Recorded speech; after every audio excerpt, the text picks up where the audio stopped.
நம்முடைய திருவண்ணாமலை மாநகராட்சிக்கு உட்பட்டிருக்கிற நல்லம்பாளையம், சமுத்திரம் ஆகிய இந்த பகுதியில் சென்ற மழையில் சமுத்திரம் ஏரியிலிருந்து வெளியே வந்த உபரி நீர், குறிப்பாக நம்முடைய இந்த சர்ச்சுக்கும் பக்கத்தில் ராதாபாய் நகர், சொர்ணபூர்ணி போன்ற இடங்களில் குடியிருப்பில் தண்ணீர் நுழைந்து அந்த குடியிருப்பு இருந்த பொதுமக்கள் வெளியேற முடியாத நிலையில் ஏற்பட்டது. அதுக்கு முழுக்க முழுக்க காரணம் சமுத்திர ஏரியினுடைய உபரி நீர் செல்லுகிற இந்த வரத்து கால்வாய் இருக்கிறத, இது எல்லாம் துன்று போயிருந்தது. இது ஏறத்தாழ 100 ஆண்டு காலத்துக்கு முன்னால் தான் இதை தூர்வா இருப்பாங்க அநேகமாக நினைக்கிறேன். ஏன்னா இந்த பகுதியில் எனக்கு தெரிந்து கிடங்கு, வெத்தலை கிடங்கு தான் அந்த பகுதியில் இருந்தது. இந்த வெத்தலை கிடங்கு பகுதி தான் நாளடைவில் பொதுமக்கள் இந்த இடத்துல வீடு கட்டி கொண்டு இங்கே குடியேறினாங்க.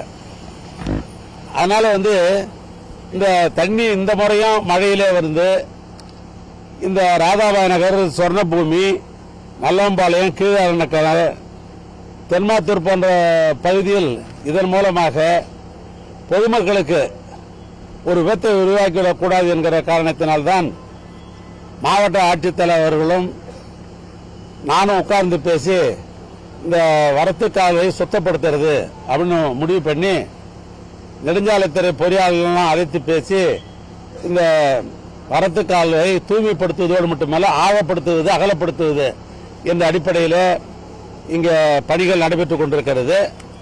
இது ஏறத்தாழ 5.5 கிலோமீட்டர் இந்த பணிகளை நாங்கள் நிறைவு செஞ்சால் தான் பிரச்சனை இருக்காது. இப்போ 3 கிலோமீட்டர் அளவுக்கு இந்த பணி நிறைவடைந்திருக்கிறது. இன்னும் எஞ்சிருக்கிற பகுதியும் இந்த ஆழப்படுத்தி அகலப்படுத்தினால் இந்த மக்கள் வாழ்கிற பகுதிக்கு இந்த தண்ணீர் போகாது.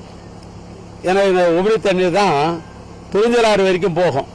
இந்த உபரி தண்ணீர் துறிஞ்சலாறு வரைக்கும் போகிறது. ஆனால் அந்த பணிகள் சிறப்பாக நடைபெறுகிறதா, அங்கே சம்பந்தப்பட்ட அந்த இட்டாச் போன்றவைகள் ஆழப்படுத்துகிறார்களா என்று பார்ப்பதற்காக தான் வந்தோம். எனவே பணிகள் தொடர்ந்து நடைபெறுகிறது. மழை வருவதற்கு முன்னாலே இதை செய்து முடிக்கணும் அப்படின்னு நான் சொல்லியிருக்கிறேன். ஆனால் அந்த பணிகள் முழுமையடைந்து விட்டோம் என்று சொன்னால் இந்த சொர்ணபூமி, ராதாபாய் நகர், இந்த சர்ச்சு பகுதிக்கு தண்ணீர் வருவதற்கு வாய்ப்பு இல்லை. எனவே காமதேவன் நகர், அஜிஸ் நகர் போன்ற பகுதிக்கு இந்த தண்ணீர் போவதற்கு வாய்ப்பில்லை. எனவே அந்த பணியை பார்ப்பதற்காக வந்திருக்கிறேன்.